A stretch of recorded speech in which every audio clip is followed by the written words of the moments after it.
আজ আমরা সিফিনের যুদ্ধ এবং হজরত আলীর শাহাদাত নিয়ে সংক্ষেপে আলোচনা করব।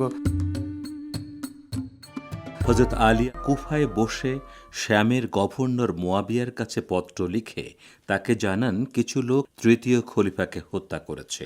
এরপর জনগণ আমার হাতে বায়াত গ্রহণ করেছে। আমার চিঠি পাওয়া মাত্র আমার নামে জনগণের বায়াত গ্রহণ করবে এবং তোমার দরবারের গণ্যমান্য ব্যক্তিদেরকে আমার কাছে পাঠাবে। কিন্তু মুয়াবিয়া এ চিঠির প্রতি বিন্দু মাত্র ভ্রুক্ষেপ না করে উষ্ট্রের বাহিনীর মতো উসমানের হত্যাকাণ্ডের বিচারকে অজুহাত হিসেবে দাঁড় করিয়ে বলেন, যতক্ষণ উসমান হত্যার বিচার না হচ্ছে ততক্ষণ শান্ত হব না। একই সঙ্গে মুয়াবিয়া আলীকে পরাজিত করে নিজে খলিফা হওয়ার জন্য তার বাহিনী প্রস্তুত করতে থাকেন। মুয়াবিয়া নিজের নিয়ন্ত্রিত এলাকায় নিজেকে খলিফা ঘোষণা করে নিজের নামে জনগণের বায়াত গ্রহণ করেন। এ অবস্থায় হজরত আলী ও মুয়াবিয়ার মধ্যে কয়েক দফা পত্র বিনিময় হয়। আমিরুল মোমিনিন বেশ কয়েকবার সিরিয়ায় প্রতিনিধি পাঠান। মুসলমানদেরকে একটি ভ্রাতৃঘাতী যুদ্ধ থেকে রক্ষা করতে হজরত আলীর এই প্রচেষ্টা শেষ পর্যন্ত ব্যর্থ হয় এবং সিফিনের যুদ্ধের প্রেক্ষাপট তৈরি হয়। বাস্তবতা হচ্ছে, হজরত আলীর কাছে মালিক আশতার এবং আম্মার ইয়াসিরের মতো অনুগত ও অকুতোভয় সেনা কমান্ডার থাকা সত্ত্বেও সাধারণ সেনা ও জনগণ ছিল আসন্ন বিপদ সম্পর্কে সম্পূর্ণ উদাসীন। সিফিনের ময়দানে দুপক্ষ ঘাঁটি স্থাপন করার পর হজরত আলী অনুগামী সৈন্যদের উদ্দেশ্যে বলেন, আপনারা আগে যুদ্ধ শুরু করবেন না, আক্রান্ত হলেই কেবল যুদ্ধ করবেন এবং তাতে আপনাদের কোনো দোষ থাকবে না। পলায়নরত শত্রুদের উপর হামলা করবেন না, যার হাতে অস্ত্র নেই তাকে আঘাত করবেন না এবং আহত ব্যক্তিকে হত্যা করা যাবে না। এক পর্যায়ে হিজরি 36 সালের জিলহজ মাসে সিফিনের যুদ্ধ শুরু হয়। ওই মাস শেষ হয়ে মহররম শুরু হলে নিষিদ্ধ মাস হওয়ার কারণে 1 মাসের জন্য যুদ্ধ স্থগিত রাখে দুপক্ষ। এই 1 মাসে যুদ্ধের আগুন নেভানো সম্ভব হয়নি। সফর মাস শুরু হলে আবার যুদ্ধ শুরু হয়। আলী ও তাঁর অনুগত সৈন্যদের অকুতোভয় যুদ্ধে মুয়াবিয়ার বাহিনী কোণঠাসা হয়ে পড়ে। সিরীয় বাহিনীর পরাজয় অবশ্যম্ভাবী হয়ে ওঠে।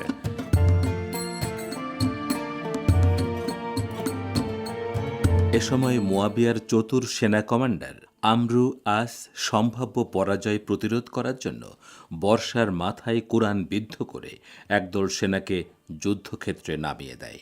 এসব সেনা কোরআনের দোহাই দিয়ে আলীর অনুগত সৈন্যদের মাঝে দ্বিধাদ্বন্দ্ব ছড়িয়ে দেয়। আমরু আসের এ কূটকৌশল কাজে লাগে। আলী আমের অনুগামী একদল সৈন্য তাঁর কাছে এসে ঘোষণা করে তারা আর যুদ্ধ করবে না, তারা শুধু কোরআনের নির্দেশ অনুসরণ করবে। এ সময় আমিরুল মোমিনিন তাদের একথা বোঝানোর চেষ্টা করেন যে মুয়াবিয়ার বাহিনীর সেনাদের বর্ষার মাথায় যা দেখা যাচ্ছে তা ছেঁড়া কাগজ ছাড়া আর কিছু নয়। কোরআনের মর্মার্থ আমি ভালো জানি, কিন্তু আলীর নির্বোধ ও অদূরদর্শী সৈন্যরা তা উপলব্ধি করার চেষ্টা না করে সমস্বরে বলতে থাকে, যুদ্ধ বন্ধ না করলে তারা আমিরুল মোমিনিনকে হত্যা করতেও দ্বিধা করবে না। ঠিক এ সময় আলীর সেনাপতি মালিক আশতার মুয়াবিয়ার তাঁবুর কাছাকাছি পৌঁছে গিয়েছিলেন, কিন্তু আমিরুল মোমিনিন তাকে ফিরে আসার নির্দেশ দিতে বাধ্য হন। আলী যুদ্ধ সমাপ্তির ঘোষণা দেন এবং অনিচ্ছা সত্ত্বেও খলিফা নির্ধারণের জন্য দুই পক্ষ থেকে একজন করে বিচারক নিয়োগের সিদ্ধান্তে সম্মতি জানান। আলী চেয়েছিলেন মালিক আশতার বা আবদুল্লাহ ইবনে আব্বাসের যে কোনো একজনকে বিচারক হিসেবে নিয়োগ দেবেন, কিন্তু নিজ বাহিনীর সেই বিদ্রোহীরা প্রচণ্ড আপত্তি তুলে আবু মুসা আশআরীকে আলীর পক্ষ থেকে বিচারক নিয়োগ দেওয়ার ব্যবস্থা করে, যাতে আমিরুল মোমিনের সম্মতি ছিল না। অন্যদিকে মুয়াবিয়ার পক্ষ থেকে নিয়োগ দেয়া হয় কুটচালে অভ্যস্ত আমরু আসকে। দুপক্ষের এই দুই বিচারক নিজেদের মধ্যে আলোচনা শেষ করতে কয়েক মাস সময় নেন। এরপর একদিন উৎসুক জনতার সামনে বেরিয়ে আসেন তারা। আমরু আসের ষড়যন্ত্র সম্পর্কে সম্পূর্ণ বেখবর আবু মুসা আশআরী ঘোষণা করেন, আমি যেমন করে আমার আঙ্গুল থেকে এই আংটিটা খুলে নিচ্ছি, ঠিক তেমনিভাবে আলীকে খেলাফতের পদ থেকে সরিয়ে দিলাম। এরপর কথা ছিল আমরু আস একইভাবে মুয়াবিয়াকে খেলাফতের অযোগ্য ঘোষণা করবেন, কিন্তু তিনি তা না করে বলেন, আবু মুসা যেমনটি বলল আমিও এই আংটি খোলার মতো আলীকে খেলাফতের পদ থেকে সরিয়ে দিলাম।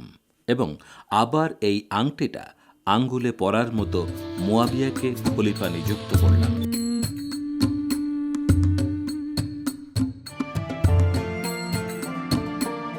একথা শোনার সঙ্গে সঙ্গে উপস্থিত বিদ্রোহীদের একাংশ, যারা পরবর্তীতে খারেজি হিসেবে কুখ্যাতি লাভ করে, তারা স্লোগান দেয়, আল্লাহর বিচার ছাড়া আর কারো বিচার মানা যাবে না। তারা খেলাফতের ফয়সালা করার লক্ষ্যে বিচারক নিয়োগ দেওয়ার জন্য তওবা করে এবং আলীর কাছে এসে তাঁকেও তওবা করার আহ্বান জানায়। তারা বলে, তওবা না করলে আলী কাফের হয়ে যাবেন। এ সময় আমিরুল মোমিনিন বলেন, আমি তো কোনো অপরাধ করিনি যে তওবা করব। তোমরাই বরং একটি সম্ভাব্য বিজয় থেকে আমাদের বঞ্চিত করেছ। এরপর খারেজিরা আলিয়ার খেলাফতের বিরুদ্ধে নয়া তৎপরতা শুরু করে। তারা কুফার মসজিদে প্রবেশ করে কোরআনের কিছু আয়াত উদ্ধৃত করে হযরত আলীকে কাফের ঘোষণা করে। এ অবস্থায় আমিরুল মুমিনিন একদিন খারেজিদের একত্রিত করে তাদের উদ্দেশ্যে উপদেশমূলক ভাষণ দেন। তার ভাষণ শুনে 12,000 খারেজির মধ্যে 8,000 সঠিক পথে ফিরে আসে এবং বাকি 4,000 তাদের বিদ্রোহ অব্যাহত রাখার সিদ্ধান্ত নেয়। হযরত আলী এই 4,000 খারেজিকে চিরতরে শেষ করে দেওয়ার সিদ্ধান্ত নেন। ফলে তাদের সঙ্গে ইরাকের নাহরাওয়ান এলাকায় আলীর যুদ্ধ হয়। এই যুদ্ধে মুষ্টিমেয় কয়েকজন ছাড়া বাকি সব খারেজি নিহত হয়। মুয়াবিয়ার বিরুদ্ধে চূড়ান্ত যুদ্ধের প্রস্তুতি নেওয়ার জন্য আমিরুল মোমিনিন কুফায় ফিরে যান। ওদিকে নাহরাওয়ান যুদ্ধ থেকে বেঁচে যাওয়া 3 খারেজি আলী মুয়াবিয়া ও আমর আজকে হত্যা করার সিদ্ধান্ত নেয়।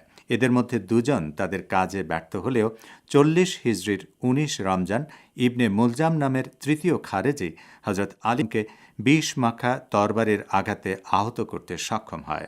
এর 3 দিন পর আমিরুল মুমিনিন শাহাদাতের অমীয় সুধা পান করেন।